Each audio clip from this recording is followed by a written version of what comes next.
안녕하세요, 모카 김한용입니다. 오늘 제가 나와 있는 곳은 하남 만남의 광장이에요. 여기 나와 있는 이유는요, 오늘이 가장 추운 날이기 때문이죠. 오래 기다렸습니다. 왜냐하면 이 전기차에 대한 불신들 너무나 커져가고 있는데 잘못된 정보들이 너무나 많아서 이것에 대해서 한 말씀 드리려고 기다렸습니다. 전기차 겨울 되면은 주행거리가 절반으로 떨어진다. 아니다, 주행거리가 반의 반으로 떨어져서 거리를 아예 달릴 수가 없다. 내 EV 같은 경우는 특히나 LFP 배터리를 사용하고 있고 그건 겨울철에 정말 쓰레기야. 집 앞에 마실 나가다도 차가 퍼져. 이런 식의 얘기들을 하는 분들이 있습니다. 자, 그러면 그분들의 말씀이 맞는지 아니면 그분들의 말씀 턱도 없는지 이거 직접 확인해 봐야 되겠죠. 저희가 직접 주행을 해보면서 정말 레이가 이렇게 주행거리가 터무니없이 짧아지는지 아니면 그래도 겨울철에 여전히 탈만한지 살펴보도록 하겠습니다. 시리야, 지금 날씨 몇 도니? 현재 외부 기온은 약영하 7도입니다. 영하 7도에서 하면 어떻게? 라고 하실 수 있는데 사실 겨울철 영하 온도는 7도 정도가 적정선입니다. 왜냐하면 영하 15도까지 내려가는 지방도 있겠지. 철원에서 테스트하면 영하 15도 될 겁니다. 대부분의 사람들이 겪는 겨울철의 온도는 영하 6.7도입니다. 우리나라 평균이에요. 그래서 우리나라는 지금 6.7도 정도를 겨울철 테스트하는 그 테스트 온도를 삼고 있습니다.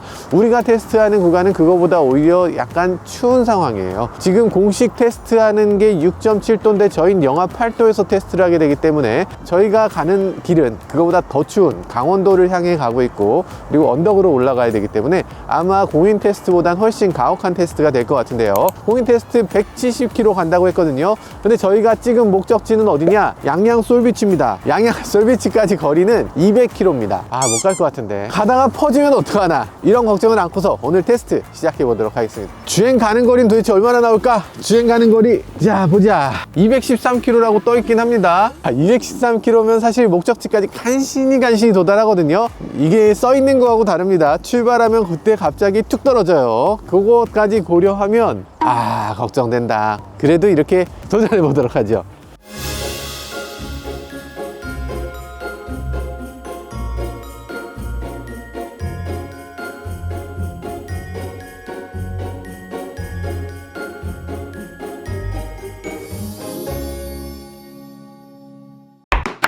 오, 177. 잠깐만, 이거 못 갈 것 같은데? 시작하자마자 177이 됐어요. 이 충전하는 동안엔 배터리가 조금 더 따뜻해질 수 있어요. 우리가 차가운 데에서 이 차를 1시간 정도 지금 방치했거든요. 그러니까 이 차가 더 차가워지면서 영하 8도의 온도에 배터리가 아주 짜게 식었어요. 그러다 보니까 지금 주행 가는 거리 179로 줄었습니다. 이렇게 주행 거리가 줄어서 저희 지금 목적지까지 168km인데 이거 갈 수 있을지 잘 모르겠어요. 그러니까 테스트라는 게 어떻게 해야지 완벽한 테스트냐, 이거는 굉장히 만들어내기 힘들어요. 내가 운전하는 조건에 어떤 게 맞느냐, 이게 중요할 것 같아요. 그러니까 어떤 테스트는 시속 110km로 테스트하는 경우도 있습니다. 예를 들어서 윤성로님의 속초TV. 근데 110km로 주행을 계속하는 속초TV는 언제 출발합니까? 밤 늦은 시간에 110km로 꾸준히 달리는 거죠. 물론 그것도 의미가 있습니다. 나는 정말 새벽에만 달려 시속 110km로 꾸준히 달리는 사람이야 라는 사람한테는 그것보다 좋은 정보가 없을 거예요. 그런데 우리가 보통의 경우 그렇게 갈 수 있는가? 여기 지금 차들이 제일 막히잖아. 대부분의 운전자들은 이 시간에 이렇게 가는 겁니다. 그리고 시속 110km로 꾸준히 달릴 수도 없어요. 그러다 보니까 이런 식으로 달리게 되는 건데, 환경부 주행 거리라고 하는 것들은 일반적인 사람들이 주행을 하는 그런 주행 상황을 만들어 놓고 그걸 갖고 테스트하는 겁니다. 그러다 보니까 가다서다도 있고 고속으로 가는 경우도 있고, 그런 모든 것들을 다 종합했을 때 얼마만큼의 거리를 가게 되는가, 이걸 테스트하는 게 환경부 테스트고요. 오늘의 테스트는 그 환경부 테스트하고는 조금 다르겠지만 어쨌든 이렇게 가다서다, 그리고 속도를 내야 되는 경우엔 속도를 내고, 그렇게 일반적인 주행에 가까운 주행을 하도록 하겠습니다. 목적지까지 도착 못한다고 자꾸 초를 치고 있죠? 아니야, 갈 수 있어! 갈 수 있어요!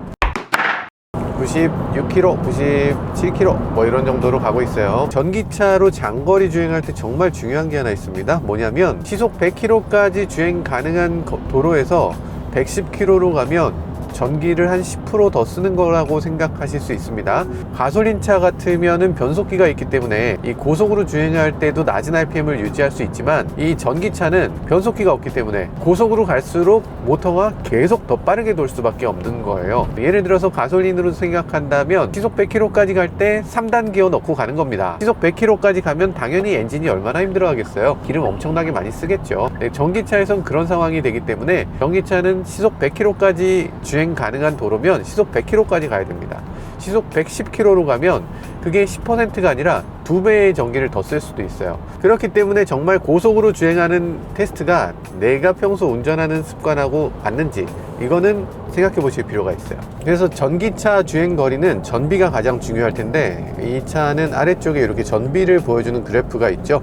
이 그래프가 있어서 이게 지금 이 메뉴를 넘겼을 때도 계속 전비가 나타납니다. 이 막대가 계속 나타나는 게 이게 굉장히 좋은 인터페이스죠. 요 전에 기아 인터페이스 이렇게 잘 만들어 놓고 요즘 기아 인터페이스는 왜 이렇게 안 만드는지 모르겠어요. 전기차에서 이거보다 중요한 정보가 어디 있어요? 연비라는 거, 전비라는 것은 사실 하이브리드 전기차에서 굉장히 중요한 정보이기 때문에 이렇게 항상 나와야 되고, 그리고 이렇게 시인성도 이 정도로 좋아야 됩니다. 그냥 딱 보고 계기로 항상 볼 수 있어야 돼. 너무 잘 만들었죠. 이 전기차라는 게 원래 이제 배터리가 몇 퍼센트 있는지 사실 정확히 아는 건 아니잖아요.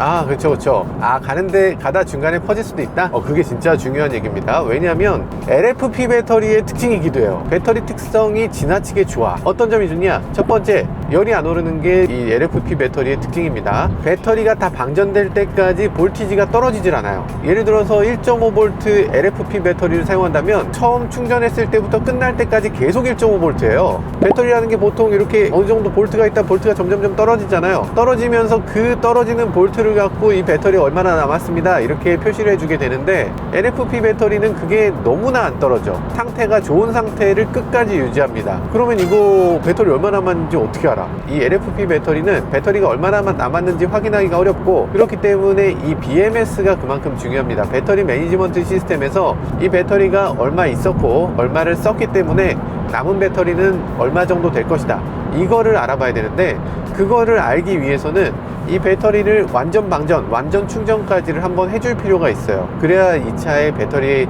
전체 용량을 미루어 짐작할 수 있으니까. 그래서 배터리의 남은 용량을 잘못 표기하는 경우가 꽤 있습니다. LFP 배터리는 경우에 따라서는 배터리가 많이 남았다고 돼 있는데 퍼지네, 이런 경우가 생길 수 있다는 거예요. 그 얘기는 뭐다? 우리 가다가 퍼질 수 있다. 앞에 사람이 이거 제대로 충전을 100%까지 잘 했으면 문제가 없을 것 같은데 100%까지 충전 잘 안 했을 수 있거든요. 그래서 그게 좀 걱정되긴 합니다. 남은 거리는 150km인데 저희 주행 가는 거리는 156km예요. 아, 야, 이거 잘못하면 이거 역전되겠는데? 아, 이거 무시무시합니다. 못 갈 것 같아. 아니, 근데 지금 터널 안에 들어오면 전비가 확 올라가거든요. 터널 안에서는 지금 전비가 8이 넘어요.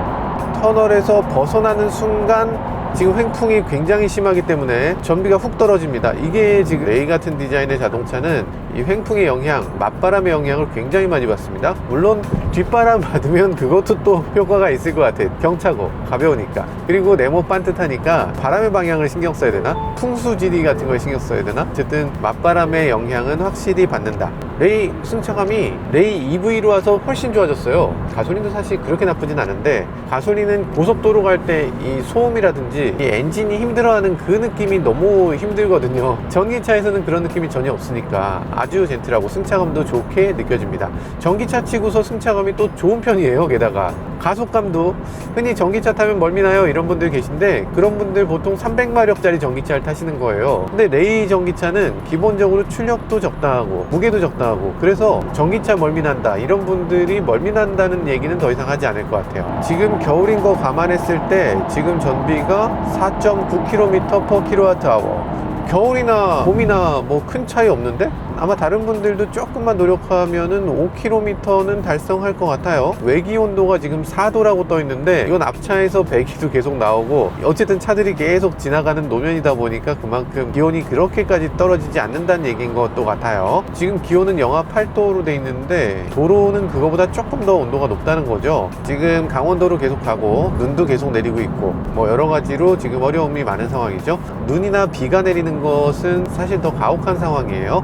전기차에는 어쨌든 이 배터리를 식히는데 더 영향을 끼치기 때문에 아무래도 더 가혹한 상황에서 테스트를 하고 있다 라고 볼 수 있죠. 또 산길이 되니까 주행거리가 훅 줄고 있어요. 주행거리 149km 됐습니다. 지금 목적지까지 140km. 목적지까지 갔을 때 9km가 남을 것이냐, 아니면 그저 언제쯤에 멈출 것이냐. 동쪽으로 가면 갈수록 더 산이에요. 태백산맥을 향해 가고 있으니까 결국에 마지막에는 굉장히 어려운 상황에 봉착하게 됩니다. 그리고 조금 있다가 저희가 운전자 교대를 할 텐데 저쪽에 있는 차에 타신 분들이 이 차로 옮겨 탈 거예요. 저 혼자 운전 잘해서 달성하면 안 되잖아요. 그래서 평범한 운전자가 이 차를 또 운전하게 되는데 저분들이 옮겨 탔을 때 깜짝 놀랄 겁니다. 지금 가야 될 거리가 139km 남았는데 이게 말이 되냐 이러실 것 같아요. 어떻게 가란 말이냐 이러실 것 같은데 상당히 걱정되고 넘어오신 분들 깜짝 놀라실 것 같고 참 죄송스럽네요. 춥다 그랬대. 좀안 추운데. 아, 레이가 춥대요? 춥지 않은데 약간 이 위쪽은 안 추운데 이 아래쪽이 좀 추운 건 있는 것 같아요. 다리 춥다고 하는 얘기는 좀 하지 않아요 다들? 얼굴 정도의 히터가 있기 때문에 이 무릎을 뭔가 따뜻하게 해줄 수 있는 게 너무 없지 않나. 아래쪽을 향한 히터가 있긴 한데 그 효과보다 이 위쪽 히터가 더 세서 일단 열선 핸들 이렇게 있으면 사실 달리는데 그렇게까지 춥게 느껴지는 경우는 많이 없습니다. 예를 들면 겨울에 내 방이 아무리 추워도 전기장판 하나 있으면 겨울 나잖아요. 그런 것 같은 느낌. 자동차에서 히터보다 중요한 게 열선인데 열선은 뭐 따뜻하게 잘 해주는 것 같고 히터도 뭐 나쁘지 않습니다. 이 정도라면. 겨울철에 좀 춥다고 느껴지는 경우는 저희가 EV6를 탈 때 EV6가 너무 추웠어. 좀 이상하다 싶을 정도로 추웠는데 히트펌프를 넣으면서 초기에 히트펌프가 조금 뭔가 세팅이 좀 잘못됐었던 것 같아요. 약간 추웠고 레이 같은 경우는 뭐 춥다고 할 만한 거리가 없어요. 왜냐면 히트펌프가 없어. 열선을 이용한 히터이기 때문에 뭐 그렇게 춥다고 느낄 만한 거리는 글쎄 뭐 그렇게 문제라고 생각되지 않습니다. 그래서 실내 온도는 18도가 나와 있네요. 18도면 어떤 분들은 춥다고 느끼실 것 같긴 합니다. 근데 열선이 있는 상태에서 18도면 그렇게 추운가? 그런 생각이 들긴 하네요. 저희는 지금 오토 1단으로 가고 있고요. 21도를 세팅해 놨습니다. 에어컨을 끄면 잠깐, 야 이게 정말 못 가겠으면 이거 해야 되겠습니다. 오토를 누르면 138이거든요 여기서 히터를 끄면 161이 돼. 오토를 켜면 히터를 켰을 때보다 주행거리가 더 짧아져요. 히터를 끄면 너무 불공정한 테스트가 될 것 같아요. 히터는 켜고 따뜻하게 가도록 하겠습니다. 전비 4도 안 나올 거라고 생각했는데.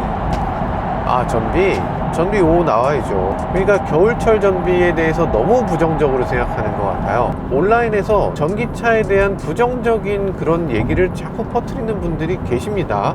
실제로 주행 테스트를 해보면 겨울철의 주행거리가 그렇게까지 뭐 황당하게 떨어지는 수준은 아닙니다. 그러면 제가 만약에 이 차의 전비를 가장 떨어뜨리고 싶다면 최악의 주행거리를 만드는 방법 알려드리도록 하겠습니다. 속도를 130km 이상으로 가시면 됩니다. 속도 130km 이상이 되면 전기차에서는 엄청나게 열악한 상황이 돼요. 전기차는 100km 이내로 가느냐 100km 이상으로 가느냐에 따라서 이 전비의 엄청난 차이를 보여주거든요.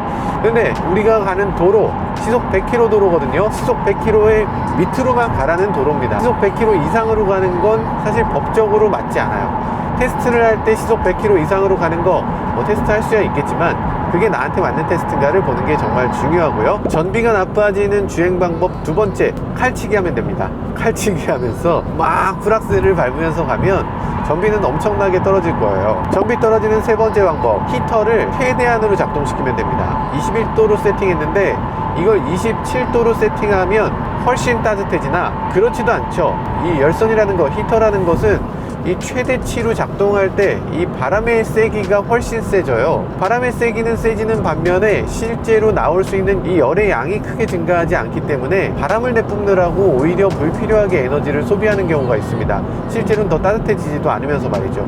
그렇기 때문에 이 온도를 지나치게 높이 세팅하는 것보다는 적당한 온도로 세팅하고 이 정도가 이 차의 한계구나 이렇게 생각하는 게 맞을 수가 있어요. 겨울철에 전기차 대부분은 가솔린 차만큼 따뜻하지는 않습니다. 특히 우리나라 전기차들이 겨울철에 따뜻하지가 않아요. 왜 그러냐면 우리나라 인증 방법하고 관계가 있습니다. 우리나라 환경부 인증 방법은 겨울철에 히터를 최대한으로 작동시키도록 이렇게 구성해 놓고 있는데 이 실내가 온도가 아무리 높아도 그것보다 더 최대한의 히터를 작동시켜서 정말 찜질방처럼 덥도록 그렇게 세팅해 놓는 게 우리나라 환경부의 인증 방법이에요. 그런데 그게 일상적으로 정말 우리가 겨울철에 주행하는 방법이냐, 그걸 생각해보면 겨울철에 히터를 잘 작동시켜주고 따뜻한 자동차일수록 주행거리가 더 짧게 나오고 더 기술력이 떨어지는 자동차인 것처럼 이렇게 오인될 가능성이 있기 때문에 환경부 테스트 방법은 살짝 조정될 필요가 있어 보입니다. 95km로 가고 있는데 95km면 너무 느린 거 아니냐 이렇게 얘기하시는 분들이 계실 것 같네요. 근데 앞에 차가 있잖아. 앞에 차가 있는 상황이 있고 앞에 차는 저보다 지금 느려요. 89km로 가고 있네요. 평균적인 주행 상황이라고 할 수 있습니다. 자, 그런 상황에서 어느 정도의 전비를 보여주는지를 보면 지금 대략 kWh당 5.2km를 보여주고 있네요. 소음은 어떠신가요? 지금 콘크리트 도로거든요. 정말 최악의 상황. 그리고 이거 세로줄까지 쳐져 있어요. 이음매도 있습니다. 모든 악조건은 다 갖춰놓은 그런 도로라고 할 수 있는데 이런 도로에서 주행할 때 소음이 그다지 크게 들리지 않는 걸 볼 수 있어요. 시속 저희가 95km, 97km 이런 식으로 가고 있는데 소음 이 정도라면 양호합니다. 그래서 타이어 구르는 소리가 카니발이나 비슷하다. 오히려 카니발보다 좀 좋은 면도 있는 것 같다. 이런 생각이 들어요. 카니발 하이브리드 사실 타이어 때문에 굉장히 아쉬웠거든요. 그 아쉬운 느낌 뭐 그 정도는 아니긴 한데 그래도 상당히 노면 소음이 들어오는 걸 볼 수 있네요. 너무 쫄리는데 살짝만 히터 꺼볼까? 히터 끄니까 갑자기 주행 가는 거리가 100km가 됐습니다. 야, 이거라면 왠지 편안한데 그래도 히터 켜야지. 히터 끄면 안 돼. 끄면 반칙 같은 느낌이 들어서 히터를 다시 켜고. 근데 전비의 차이는 없어요. 이상하네. 요게 요 예측 자체가 뭔가 좀 잘못된 것 같은데요. 일단 여기서 한번 오토를 한번 켜보도록 할게요. 지금 12km인데 여기서 오토를 켰을 때 그렇게까지 바뀌지 않네. 껐을 때 이렇게 갑자기 주행거리가 늘어나는 건 이건 예측이 그냥 좀 잘못된 것 같은 생각이 들어요. 102km라고 나오지만 실제로 그렇게 될까? 여보시오. 휴게소 어디 갈까나? 홍천. 홍천이 6km 남았는데 다음이 내린천이라서 내린천이 좋아요? 네, 내린천이 찍기 더 좋을 것 같습니다. 아, 그래요? 내린천은 근데 들어갔다 나왔다 할 때 너무 에너지를 많이 쓸 것 같아요. 얘 지금 84km 남았고 남은 주행거리는 87km예요. 천천히 너무 빨리 가셔요. 너무 빨리 갔다고? 아, 그래요? 알겠습니다. 자, 그럼 홍천으로 그럼 가보도록 홍천으로 할게요. 네네. 자, 중간 기착지 홍천 휴게소입니다. 홍천 휴게소에 왔는데 저희 마음은 그렇게 편하지 않네요. 지금 주행 가는 거리가 83km밖에 안 남았어. 83km로 어떻게 가지? 목적지는 지금 80km 정도 남은 거리입니다. 게다가 마지막에 언덕이에요. 완전 산이거든요. 일단 바다를 볼 수 있을지 이런 것들이 좀 걱정되네요. 자, 어쨌든 여기까지 이렇게 왔는데 온도는 24도예요. 그리고 지금 목적지까지는 80km 정도 남았고 주행 가는 거리는 83km. 전비 어느 정도 됐느냐? kWh당 5.3km의 전비로 왔어요. 대부분 운전자들은 한 5km 정도 나올 것 같네요. 이 고속도로에서 약간 막히는 상황 감안했을 때 저희가 오늘 이 테스트하는 건 말이 안 되는 테스트입니다. 왜냐면 레이라는 자동차가 애초에 만들어지기를 이건 시내용 자동차로 만들어진 차예요. 여기 강원도 가는 이런 용도로는 맞지 않는다는 거죠. 왜 맞지 않느냐? 여러 가지 이유가 있지만 그 중에 하나는 어댑티브 크루즈가 없어. 장거리 가지 말라고 만들었으니까 없는 거예요. 중간에 충전하는 속도가 상대적으로 좀 느립니다. 다른 차들에 비해서 크게는 절반 이하로 떨어지는 경우도 있어요. 100kW로 충전되는 충전기에서 뭐 한 5, 60km로 충전되는 경우가 많습니다. 그래서 그런 것들을 감안했을 때 이 차는 장거리를 가라고 만든 차는 아니구나 이렇게 느끼게 되는데 그럼에도 궁금한 건 또 못 참잖아요. 어디까지 갈 수 있는지 원래 말이 안 되는 테스트지만 한번 테스트를 해보도록 하겠습니다. 아, 세상에. 오, 진짜 추워요. 진짜 추운데 지금 영하 몇 도인가요 여기? 현재 하늘이 맑은 상태이며 기온은 영하 6도입니다. 아, 영하 6도가 이렇게 춥다고? 말이 돼? 지금 바람이 또 꽤 불기 때문에 이게 더 춥게 느껴지는 것 같습니다. 와, 정말 춥네요. 자동차를 테스트할 때 우리나라가 동절기 테스트를 영하 6.7도에서 하니까 그 온도하고 거의 비슷한 온도. 딱 동절기 테스트를 하기 적당한 그런 날이라고 할 수 있는데 이 바람이 부는 거 요거 조금 더 가혹하게 돼서 그래서 아마 보통 동절기 테스트보다 조금 더 힘들게 갈 것 같긴 합니다. 지금 이 차의 동절기 테스트 주행 가는 거리는 170km로 되어 있잖아요. 그리고 또 우리가 중간에 여기서 쉬었거든요. 쉬면서 배터리 온도는 더 낮아졌을 거예요. 주행 가는 거리 당연히 더 떨어졌을 것 같고요. 이런 상황에서 목적지까지 갈 수 있을 것인가? 제가 운전하는 거 아니고 GPD님께서 운전을 하실 테니까, 자, GPD님이 운전 끝까지 할 수 있을지 한번 지켜보도록 하죠. 화이팅!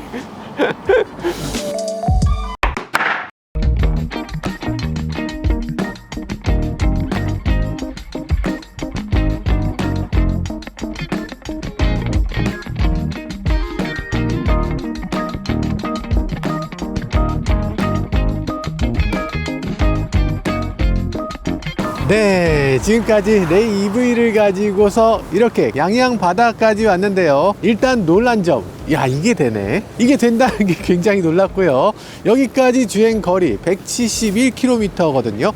이 차 주행 가는 거리 원래 170km예요. 겨울철 주행 거리에 딱 맞게 온 건데, 여기까지 오는 동안에 마음이 좀 떨렸던 거, 좀 걱정됐던 것도 사실이에요. 이 LFP 배터리라는 게 제대로 성능을 발휘할지, 이거 굉장히 불안했고요. 계기판에 나오는 수치가 너무 적게 나와서, 야, 이대로면 가다가 퍼지지 않을까 하는 걱정도 했는데요. 의외로 여기까지 왔을 때 큰 문제 없이 20km 넘게 남으면서 올 수 있었다는 거, 이거 굉장히 기쁘게 생각됐고요. 그래서 저희가 측정한 총 주행 가는 거리는 193km 였습니다. 이런 낮은 기온에도 불구하고 말이죠. 운전 습관에 따라서 이 주행 거리 천차만별로 바뀔 수 있다는 거, 이런 것도 염두에 두면 좋을 것 같다는 생각도 해보게 됐습니다. 사실 이 영상을 찍기 시작한 이유는 레이 EV 때문이 아니었습니다. 이 전기차 전반에 대한 얘기를 하기 위해서인데요. 최근 들어서 전기차에 대해서 여러 가지 부정적인 여론들이 지나치게 많은 것 같습니다. 물론 겨울철에 주행거리 떨어지죠. 그렇지만 그게 정말로 큰 문제가 되느냐? 실제로 주행해보면 그 정도는 아니라는 거죠. 겨울철에 주행거리 가장 많이 떨어진다는, 그리고 LFP 배터리를 썼다는, 그리고 전기차 중에서 주행거리가 가장 짧다는 레이 EV를 타고도 이 양양 해변까지 오는 데는 아무 문제 없었다. 지금 최악의 상황에서도 이 정도인데 1년 내내 주행하면서 사실상 그렇게까지 큰 문제는 없지 않을까, 이런 생각도 해보게 됐습니다. 지금까지 저는 모카 김한용이었습니다. 감사합니다. 어떠셨어요? 얼어 죽을 것 같아요? 지금 얼어 죽을 것 같아. 고생하셨어요. 고생하셨고. 근데 히터보다 예, 열선 트는 게 더 좋은 것 같아요. 열선 중요하고 히터도 중요하죠. 둘 다 좋아야지. 근데 열선이 히터보다는 전기를 훨씬 적게 먹습니다. 일단 히터라는 게 열을 내고 그걸 바람으로 불어서 그걸로 데우는 거기 때문에, 히터라는 게 사실 전기차에서는 전기를 가장 많이 먹는 요인 중에 하나예요. 그래서 열선은 아무리 세게 틀어도 주행거리에 그다지 영향 없는데, 히터는 주행거리가 툭툭 떨어지게 되니까 히터를 적절한 온도로 맞추는 거, 이거 정말 중요합니다. 그냥 숫자만 높인다고 27도로 올린다고 해서 정말 더 따뜻해지는 건 아니에요. 뭐 21도로 했을 때 좀 춥다, 그냥 그 차가 추운 거야. 그 차가 그냥 추운 거고, 그거 올린다고 해서 그렇게 따뜻해지는 거 아니니까 그런 거 잘 활용하시면 좋겠습니다. 그리고 열선의 경우는 이 고전압 배터리를 사용하는 게 아니고 12V 배터리를 사용하니까, 그러니까 장거리 가는데 더 절약을 하면서 갈 수 있는 그런 부분도 있습니다. 손이 막 너무 얼고 있어. 이거 어떻게 된 거야? 제가 마이크를 손발이 들었어요. 오그라들고 있어. 됐어요. 이제야 됐어. 눈치를. 끝.